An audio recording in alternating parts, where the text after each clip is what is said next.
Hola, buenas tardes. El día de hoy les vamos a hablar sobre las esculturas basadas en el concepto de tensegridad. Mi grupo está conformado por Natalia Ortiz, Mariana Espina y mi persona Manuela Pineda Escobar del grado 11-4. Vamos a hablar del concepto de tensegridad. La tensegridad es un tipo de estructura que se mantiene en equilibrio gracias a la combinación de elementos comprimidos, tales como varillas, y elementos tensados que pueden ser cables. Es como si vieras una red de araña. Sus hilos tensos soportan el peso de la araña en todo el centro, evitando que se rompa. El cómo funciona es simple.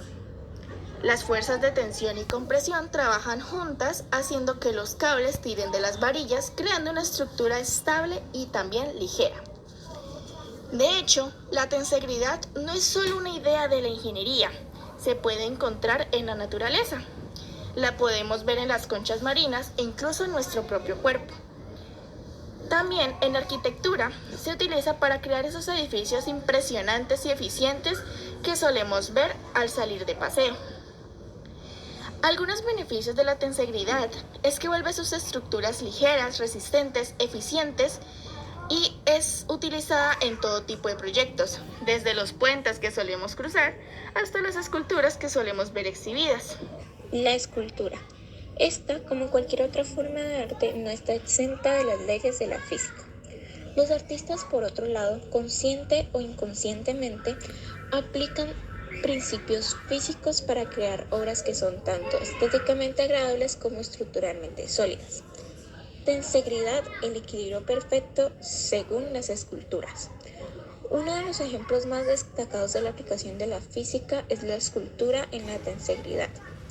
Este concepto, acuñado por Kenneth Snelson, se basa en el equilibrio entre fuerzas de tensión y comprensión. Un ejemplo de esto es imaginar una red de cables tensos que soportan elementos rígidos, como lo son barras. Estos elementos no se tocan entre sí, sino que están en un estado de equilibrio, sostenidos únicamente por la tensión de los cables. Un ejemplo más mayoritario de estos son el Estadio Olímpico de Múnich y el Aeropuerto Internacional de Denver. ¿Cómo se crean las esculturas de tensegridad? Para crear una escultura de tensegridad, un escultor o ingeniero debe diseñar cuidadosamente la disposición de las piezas rígidas y flexibles para que trabajen juntas en perfecta armonía. El proceso generalmente comienza con un análisis detallado de cómo se comportan las fuerzas dentro de la escultura, los elementos que estarán sometidos a compresión, como pueden ser tubos o varillas, deben ser distribuidos de tal manera que no se toquen entre sí, pero sí deben ser sostenidos por cables o cuerdas que estén en tensión.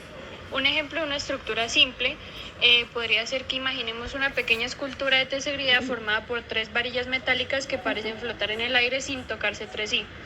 Estas varillas están unidas por cables en sus extremos. Los cables están tensados de tal manera que generan un equilibrio de fuerzas, permitiendo que las varillas mantengan una posición fija y estable.